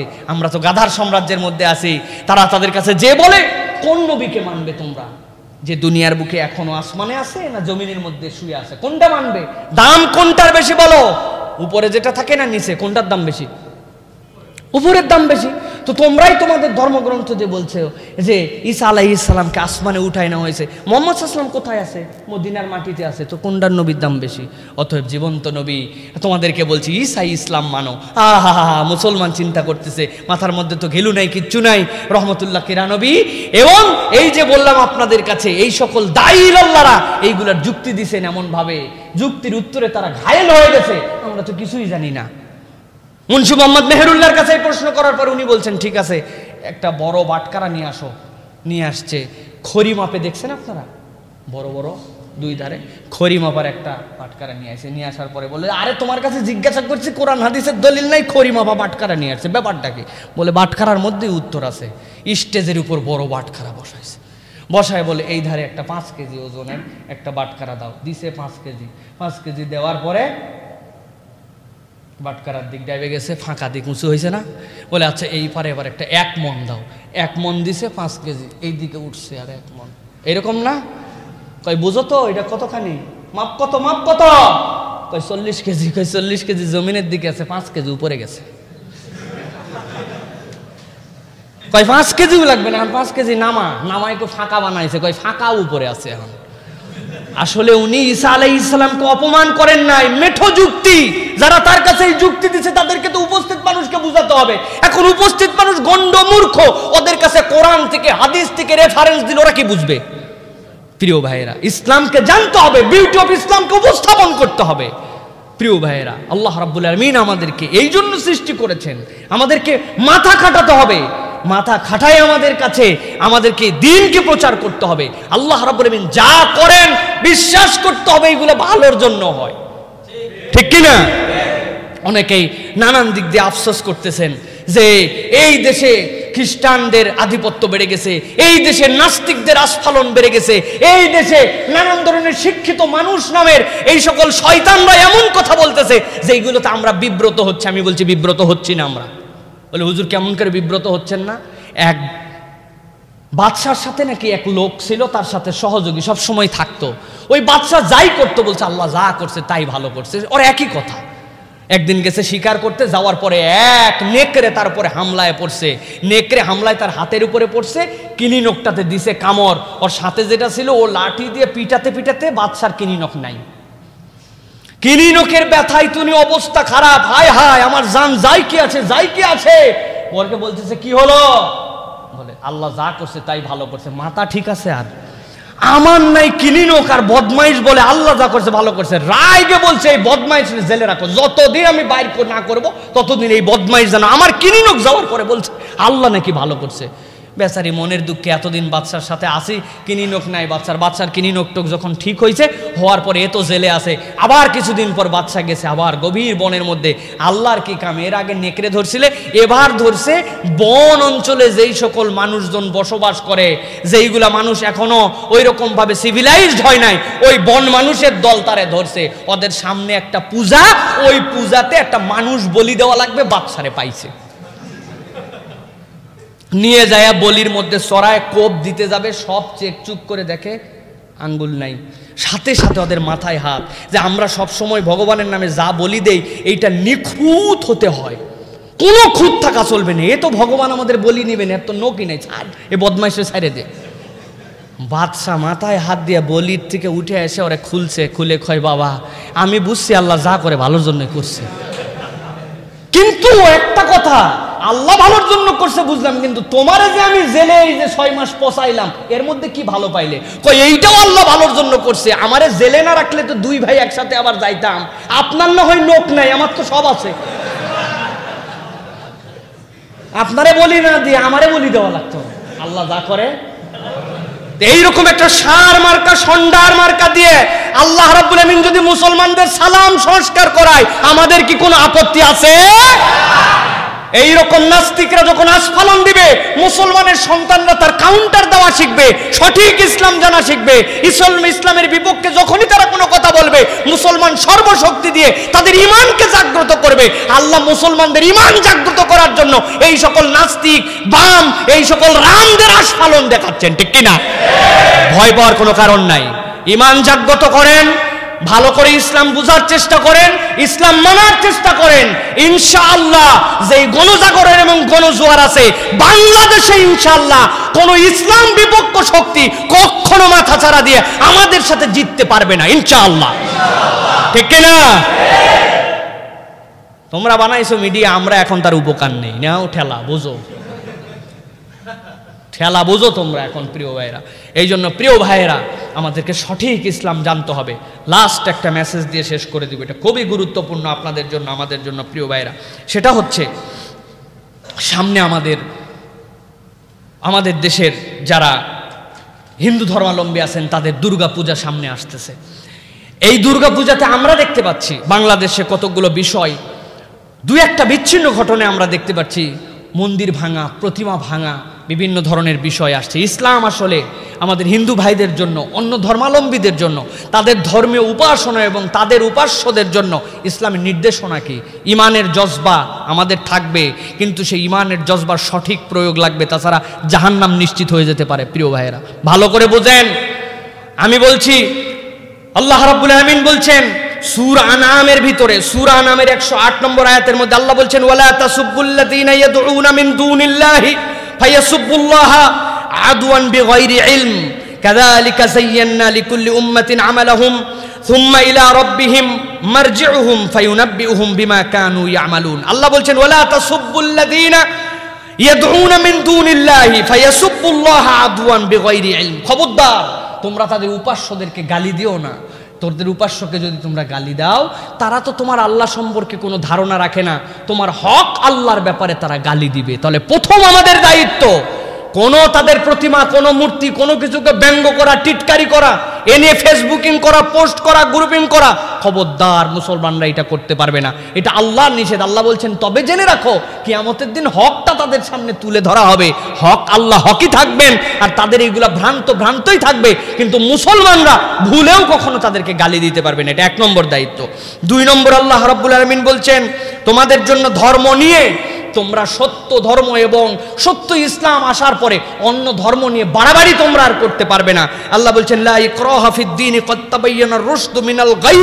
আল্লাহ বলছেন সত্য চলে আসছে, সুতরাং কাউকেই সত্য আসার পরে, পরিষ্কার হওয়ার পরে তুমি জোর করে কারো প্রতি ইসলামের বিধান চাপাই দিবে, অথবা কাউরে জোর করে তুই কেন হিন্দু, তোরে মুসলমান হওয়া লাগবে, আল্লাহ হারাম করেছেন। কাউরে জোর করে ধর্মান্তরিত করা যাবে না। সুতরাং আপনি এমন ফোর্স, এমন কাজ করেন, আপনি বলতেছেন এই এলাকায় আল্লাহর নামে শিরিক হচ্ছে, অতএব আমরা তাদের প্রতিমা এইগুলো আমাদের জন্য লানত হচ্ছে, অতএব আল্লাহ রাব্বুল আমিন এই কাজ আপনাকে করতে বলেন নাই। আল্লাহ রাসূল সাল্লাল্লাহু আলাইহি সাল্লাম বলছেন, ভালো করে বুঝেন, আল্লাহ রাসূল বলছেন দুনিয়ার মানুষ তোমাদের জন্য আমি রাসূল হিসাবে নির্দেশনা দিয়ে গেলাম, অন্যায়ভাবে কোনো অমুসলিমকে অথবা মুসলিম দেশে থাকা কোনো অন্য ধর্মাবলম্বীকে কেউ যদি হত্যা করে, তাহলে আল্লাহ রাসূল বলছেন সে জান্নাতের সুঘ্রাণ পাবে না। আর আমি রাসূল বললাম 40 বছরের দূরের রাস্তা থেকেও জান্নাতের সুঘ্রাণ পাওয়া যায়। কোনো অমুসলিমকে যদি অত্যাচার করে, তার ধর্ম পালন করতে সে যদি বাধা দেয়, তাহলে আল্লাহ রাসূল বলছেন এই হত্যার কারণ সে জান্নাতের সুঘ্রাণ পাবে না। তাহলে মুসলমানরা কখনো কোনো প্রতিমা ভাঙা তো দূরের কথা, অন্য ধর্মাবলম্বীর সাথে একটা বিন্দুমাত্র জুলুম করার মতোও চিন্তা করতে পারে না, ঠিক কিনা? প্রিয় ভাইয়েরা, আমি প্রিয় যুবকদেরকে, সারা বাংলাদেশের যুবকদেরকে বলবো এবং হিন্দু ভাইদের কাছে একটা আহ্বান দেব, প্রিয় হিন্দু ভাইয়েরা আপনারা আপনাদের এই পূজা পার্বণ আপনাদের এটা পালন করার ক্ষেত্রে যদি আপনাদের কোনো মন্দির কোনো কিছু আপনারা মনে করেন যে ওই এলাকার কিছু বখাটে ইসলাম বা মুসলিম বা অন্য নামদারি কেউ যদি মনে করেন যাদের কাছে ধর্মীয় জ্ঞান নাই, এই সকল গণ্ড মূর্খরা কোনো খারাপ আচরণ অথবা হিংসাত্মক আচরণ করবে, আপনারা ওই এলাকার ইমামের কাছে যান, খতিবের কাছে যান। ইনশাআল্লাহ পুলিশ প্রশাসনের সাথে আমরা রাত জেগে দিন জেগে আপনাদের এই প্রতিমা পাহারা দিব। এটা ইমানদারদের দায়িত্ব, ঠিক কিনা মুসলমানরা? প্রিয় ভাইয়েরা, এই জন্য আমি বলবো পুলিশ প্রশাসন সহ সকল এলাকার ইমানদার যারা সচেতন মুসলমান আছেন, ইসলামকে যারা সঠিকভাবে জানেন, প্রয়োজনে আপনারা স্বেচ্ছাশ্রম দিয়ে তাদের এইগুলাতে কেউ যেন করে বাংলাদেশের এই সুন্দর সাম্প্রদায়িক সম্প্রীতির দেশের মধ্যে যেন কেউ সম্প্রীতি নষ্ট করতে না পারে, এই ক্ষেত্রে আমাদেরকে সচেতন থাকতে হবে। আর মনে রাখতে হবে অনেক দেশের চোখ আমাদের উপরে আছে, যাদের দেশে প্রতিদিনে সাম্প্রদায়িক দাঙ্গা হয়, প্রতি বছরে কয়েকশো মানুষ নিহত হয়, সাম্প্রদায়িক উস্কানি হয়, সেই রকম জায়গাতে পাশাপাশি বসবাস করে হাজার বছর ধরে আমাদের মধ্যে এই সম্প্রীতির বন্ধন নষ্ট করার জন্য একদল কুচক্রী এই ধরনের ষড়যন্ত্রও করে থাকতে পারে, ঠিক কিনা? সুতরাং এই ষড়যন্ত্রের ক্ষেত্রে আমাদেরকে সচেতন থাকতে হবে। প্রিয় ভাইয়েরা, আমাদের এই সম্প্রীতি, এই ভালোবাসা, এই পাশাপাশি বসবাস অনেকের সহ্য হয় না, অনেকে রাজনৈতিক ফায়দা এর দ্বারা লুটতে চায়। ছোট্ট একটু ঘটনা কোনো একটা বিচ্ছিন্ন যদি হয়, কতকগুলা নাস্তিকদের স্ট্যাটাস, তাদের বক্তব্য, তাদের মতামত শুনে মনে হয় দেশ বোধহয় শেষ হয়ে যাচ্ছে। আমি প্রিয় হিন্দু ভাই যারা আছেন, অন্য ধর্মাবলম্বী আছেন, আপনাদের কাছে আপনাদের বিবেকের শপথ নিয়ে আপনারা কসম করে সৃষ্টিকর্তার নামে আপনারা বলতে হবে আপনাদেরকে, আপনারা পৃথিবীর হাজার দেশের থেকে এই দেশে আপনাদের সংখ্যা কম হওয়ার পরেও আপনারা ভালো আছেন কিনা? কথা বলেন, ভালো আছে কিনা? এটা যদি অস্বীকার করেন তাহলে আপনি মিথ্যা বলতেছেন। আপনি আমরা ভালো না এই কথা আপনি বলতে পারবেন না। বিচ্ছিন্ন ঘটনা সব জায়গাতেই ঘটে, আর এইগুলো সব কিছুর পিছে রাজনৈতিক ইস্যু অনেক সময় থাকে, রাজনৈতিক ফায়দা উঠতে চায়। সুতরাং ইমানদারদেরকে বলবো, খবরদার কোনো প্রতিমা ভাঙা তো দূরের কথা, এটার কল্পনাও আপনি নিতে পারবেন না, আল্লাহর নিষেধ আছে। আসুন আমরা এই সম্প্রীতি, সৌহার্দ্য, ভালোবাসার এই বিষয়গুলোকে আমাদের দেশের মধ্যে একত্রীভূত করে আমরা নিজেদের মধ্যে ভালোবাসা এবং সৌহার্দ্য বৃদ্ধি করি, এবং হাজার বছর ধরে আমাদের যে সম্প্রীতির ধারাবাহিকতা চলতেছে, এই সম্প্রীতি ইসলাম আমাদেরকে সবচেয়ে বেশি শিখিয়েছে। এই সম্প্রীতির দেশ বাংলাদেশকে আমরা এগিয়ে নিয়ে যাই, ইসলামের আদর্শ আমরা অন্যদের কাছে তুলে ধরি। সাথে সাথে প্রিয় যুবকদের জন্য ছোট্ট একটু বার্তা দিয়ে রাখি, এর মানে এইটা নয় যে অন্যরা পূজা করে আর আপনি সেটা দেখতে চলে যাবেন, তাদের উৎসবের মধ্যে আপনি ধর্মীয় উৎসবের মধ্যে শরীক হবেন, এটাও ইসলাম আপনার আমার জন্য বলে নাই। মেহেরবানি করে এই কাজের মধ্যেও আপনারা জড়িত হবেন না। আল্লাহর হস্তে আপনার তো একটুখানি কলিজার মধ্যে কষ্ট লাগার কথা। বলেন তো, কোন একটা রাজনৈতিক দল যেখানে তাদের আদর্শ, তাদের লিডার, তাদের জয়গান গাওয়া হচ্ছে, ওখানে বিপক্ষ রাজনৈতিক দলের লোকও যে যদি হাততালি দেয়, ওর কি ওই দলের মধ্যে আর রাখবে? বাংলাদেশে আমার থেকে আপনারা সচেতন একজন রাষ্ট্রপতি ছিলেন, উনি কেবলমাত্র তার বিপক্ষ রাজনৈতিক দলের একজন মহান রাষ্ট্রপতির ব্যাপারে কিছু ভালো কথা বলে একটু মাজারটা জিয়ারত করতে চাইছিলেন, এই জন্য তার রাষ্ট্রপতি পদ চলে গেছে। অন্যদের আইডিওলজি, অন্য দলের অন্য নীতির পক্ষে কথা বললে আপনার যদি এত দূর হাতে লাগে, যেখানে আল্লাহ রাব্বুল আলামিন তার রাসূল এই শিরকের সাথে আপনাকে আমাকে জড়িত হতে নিষেধ করছেন, কোন মুসলমানের সন্তান সেখানে যেতে পারে? যেতে পারে?